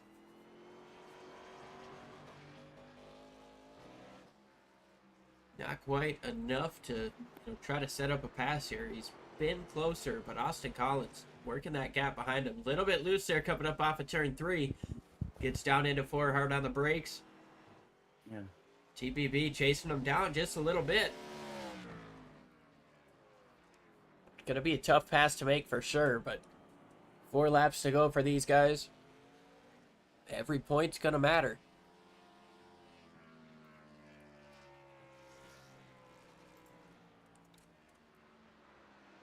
Three to go for Matt Burgess. Yeah, in the NBA, they call it clock management. In NASCAR, they call it track and gap management. And that's both what Austin Collins and Taylor Butcher Benjamin do so well. Kind of reminiscent of what we seen Matt Burgess doing earlier today. But that 8 machine, I believe he has the fresher tires. Remember, he pitted on lap 31. Is this what he foresaw when he came down to pit late? Being able to run down the one of Austin Collins as his tires started to fade, and Taylor Butcher Benjamin has a couple lap fresher tires to the good. We're going to see here as time is winding out, as we're currently working lap 53, but this is the closest Taylor Butcher Benjamin has been on the back of Austin Collins in at least 10 to 15 laps. Yeah, we saw a big moment there getting down into turn 11, the big hairpin there. Austin Collins was inches away from the wall, less than a foot for sure. Took a wider entry, locked up the brakes a little bit, gave Taylor Butcher Benjamin a chance to get closer. Now it's half a second. Collins a little bit wider than he wanted to be there. Taylor Butcher Benjamin chasing him down. It's going to be 2 laps to go for Matt Burgess, but the battle here is for the third. Yeah, that hip check that AC gave to those bump stops there, those rumble strips, definitely cost him a little bit of time, as you've seen that car get way out of shape. That allowed Taylor Butcher Benjamin, a.k.a. TBB, to close it in just a little bit more. But Austin Collins seems to be better through this section of the racetrack. Getting down to this braking zone, that's where those newer tires should prevail. But look at the way the one is able to get through that corner. Better corner and better exit is now we're starting to go back the other way in favor of Austin Collins. 2 more laps for these drivers. Matt Burgess has crossed the line about 35 seconds ago. So he's got a lap and a half to go. The battle's still here for third. 1 second of a difference. Taylor Butcher Benjamin pushes it hard. He goes a little bit wide there. Might have touched the dirt just a little bit, but keeps it all on the island. Keeps it going. 1.3 seconds now separates the top, or separates third and fourth. Do we see a Hail Butcher here late in this one? I don't know if we're going to have enough. I don't know if the tires actually will allow for that up in the hairpin, but there goes Austin Collins going a little bit wide. Remember, Tony Stewart's last win came here, and that was a heck of a battle. He got passed on the last lap, if you remember. DW thought he was done, and then a phantom wheel hop and a bump and run, and Stewart wins the race. Yeah, Danny was looking in his mirror, missed his braking zone, and that is the last guy you want to have behind you at a road course when you miss your braking zone. Tony Stewart, he will send it in on you from deep, and he will not care what the repercussions are, especially if it's for a race win. Speaking of race wins, though, we've got Matt Burgess coming through turn 4, jumping through the short chute up into turn 7. He's made one mistake all day. He paid for it, and he got it back. Had the receipt, got the refund. Now he works his way through the S's, gets everything he can through here, but what a phenomenal day here for Matt Burgess. Unfortunate for the contact between him and Matt Sisler. But Burgess has been the class of the field all day.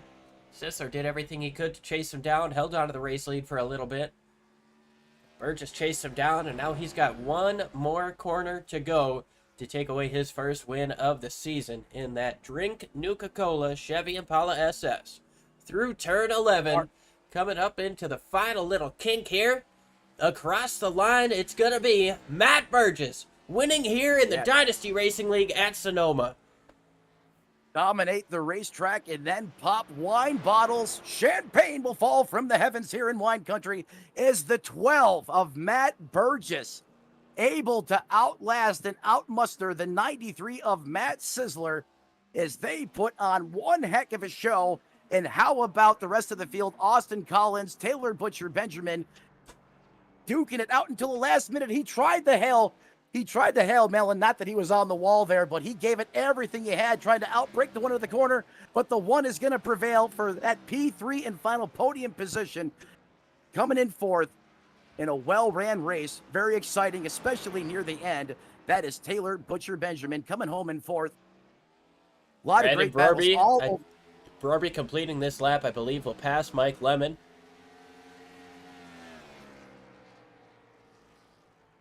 As Mike Lemon went off in the corner, Brandon Brorby, by completing every lap that he could, takes away 8th place. And what a good good run for him.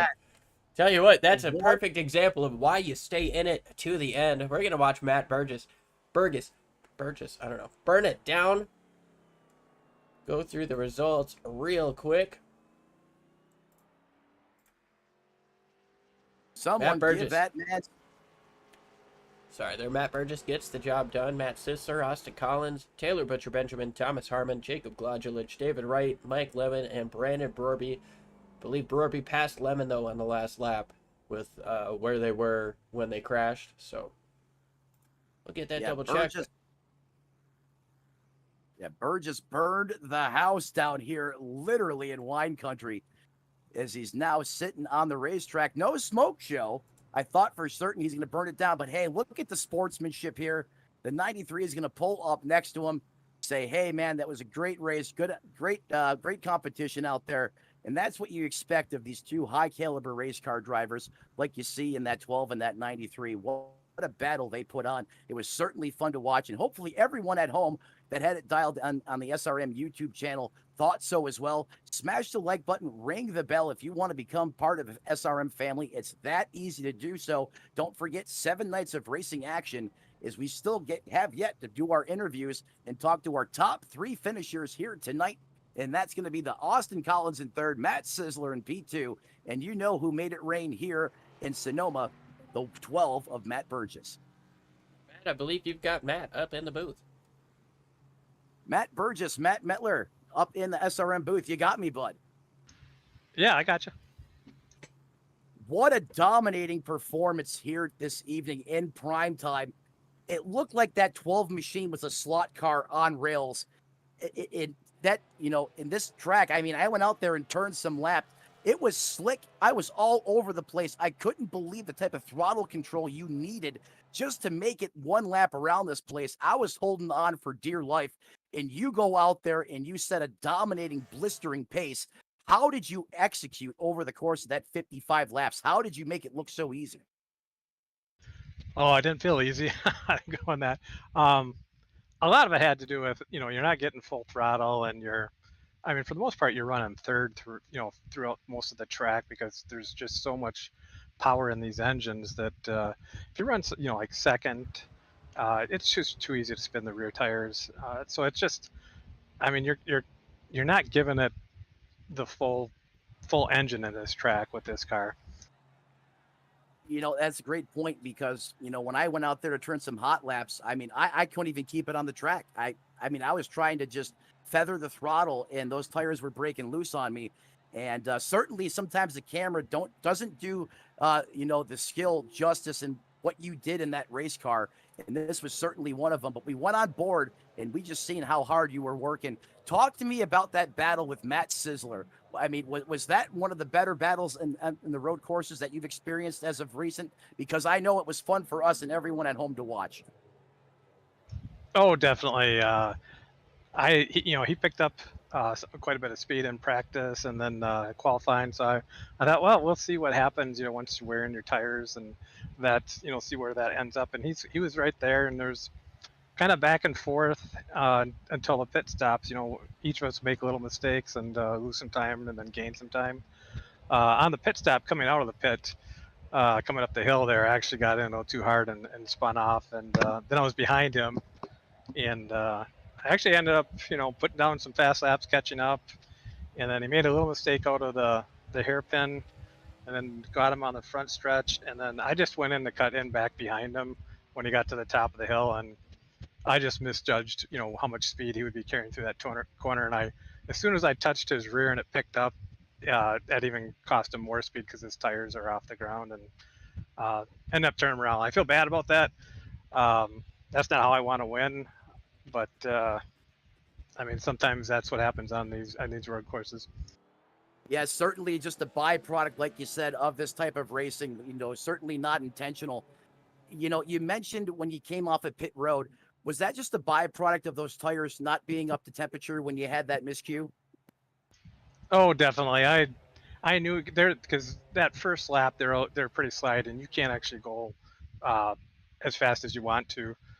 But I mean that was just I got into the gas too much. I thought it was fine, and that little bit of spin, and you just got to try to catch it at that point.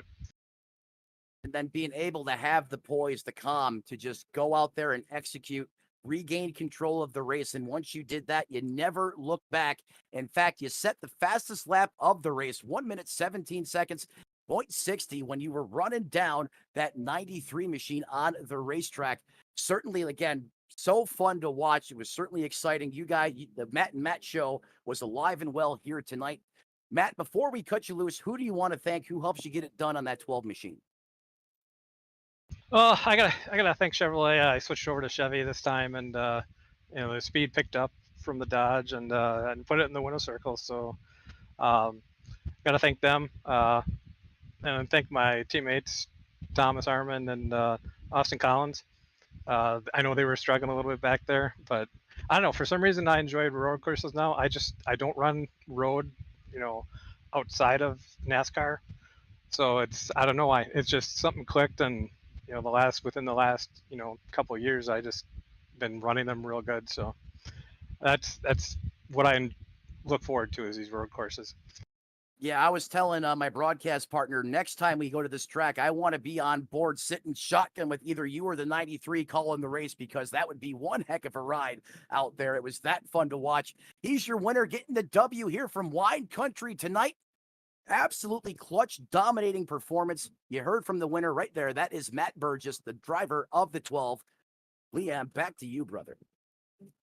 Sir, now we're going to go ahead and get our second place finisher, Matt Sisler, if we can find him. Oh, you ain't going to miss that big Hemi. Yeah, we'll jump in with Austin Collins for third place.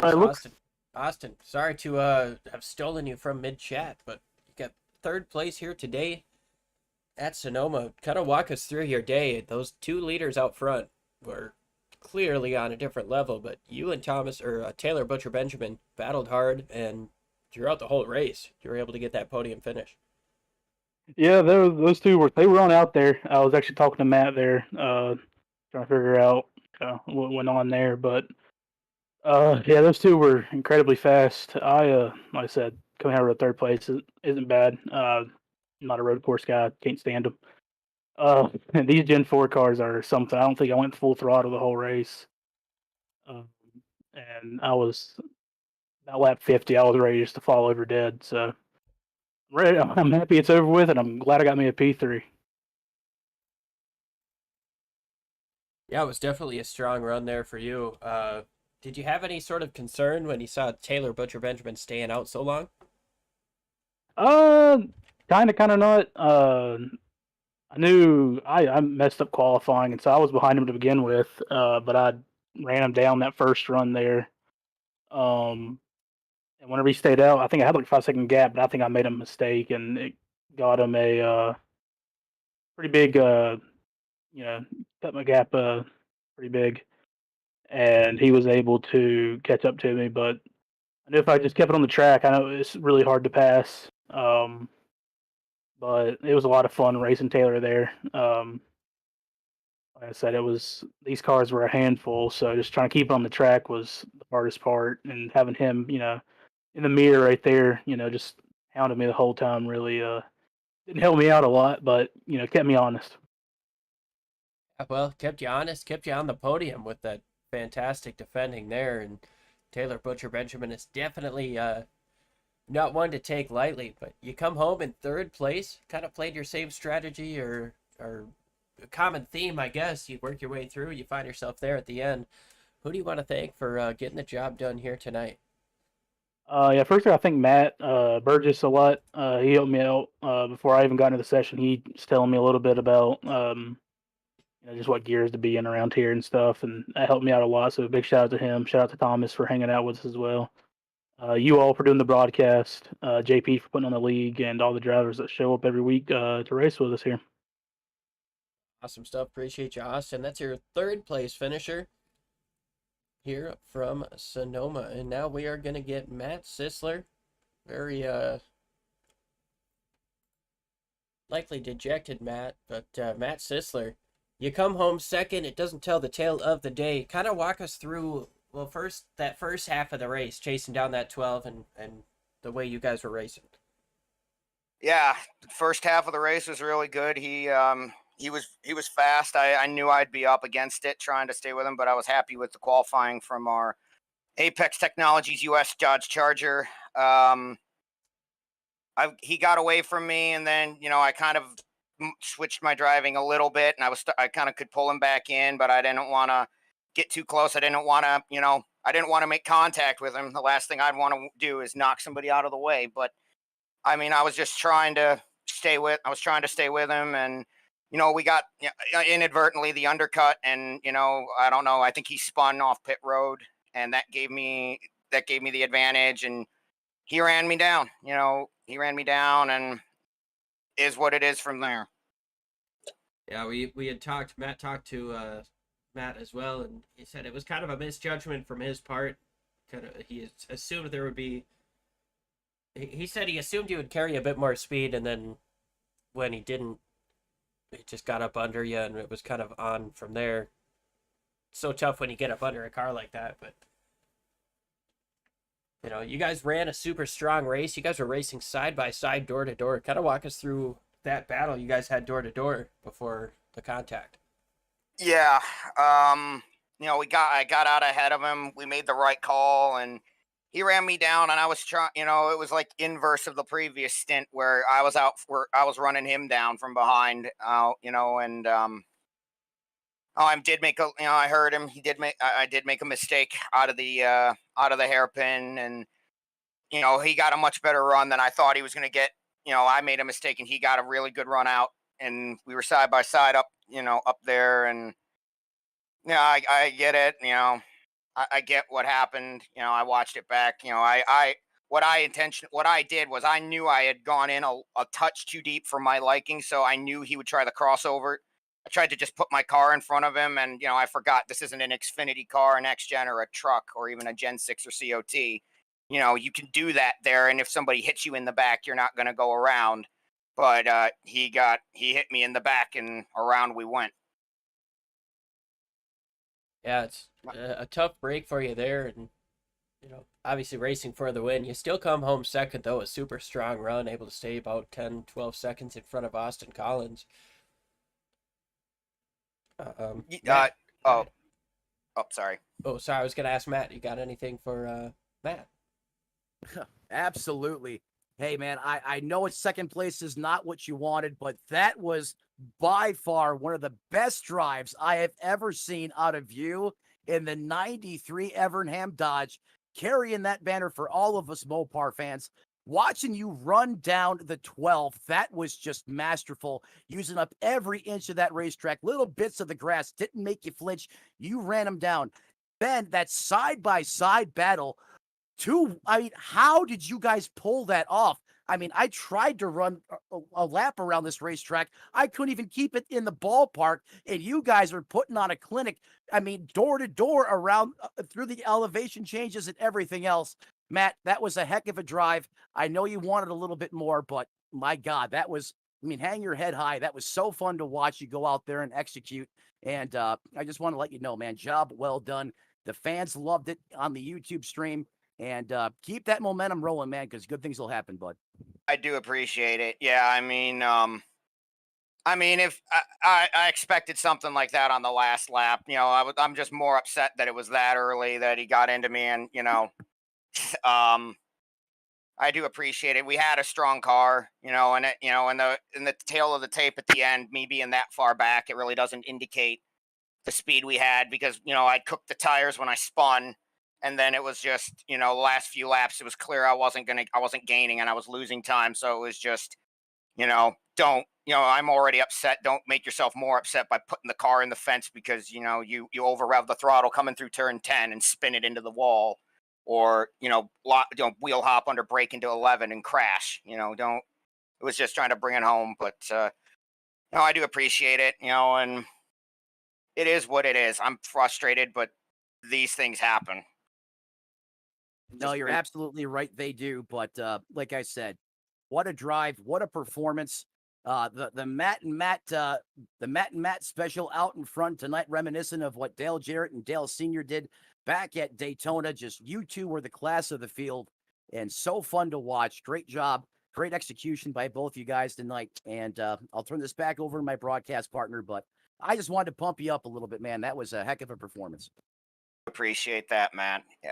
I do. I mean, that was good to hear. Obviously, again, second, I kind of figured might happen, but I thought it, he the way he caught me, I thought he, if he got by me clean, I was gonna have to send it on him and try to get a spot back. But when I went around, there was nothing I could do. So, but I appreciate that. It's really kind of you. Hey, not a problem, man. Just remember, you keep getting P2s and P3s. You're bound to get a win. It's got right around the corner, man. Keep doing what you're doing. And like I said, heck of a job out there here from the wine country, bud. Appreciate it. Matt, before we let you go, who do you want to thank for such a strong run here today?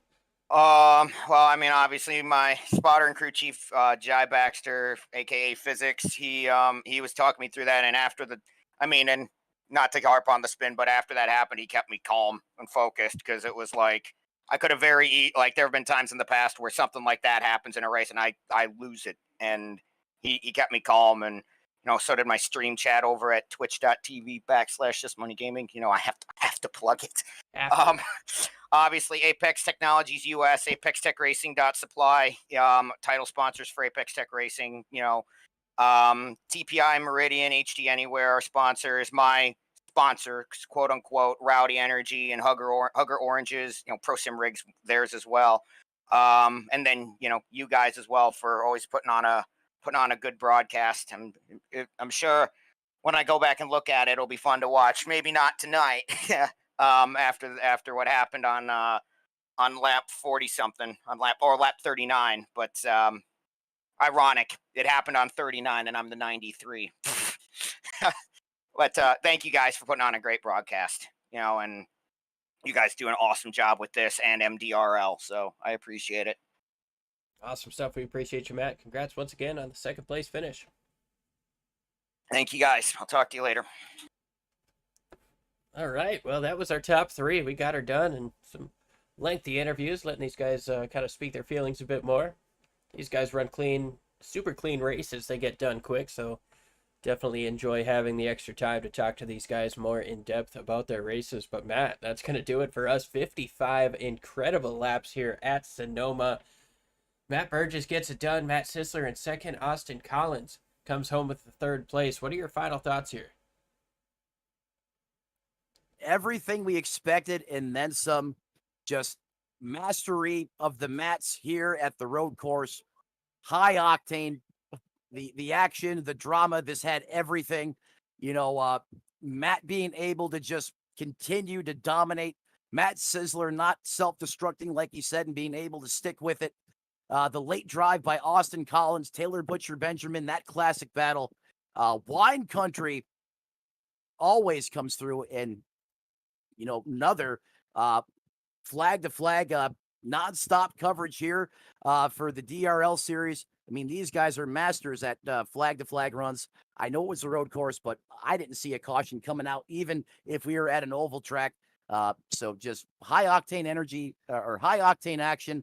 You heard it in the drivers' voices as we let them just kind of air out what they were feeling. It was great interviews, the highs, the lows.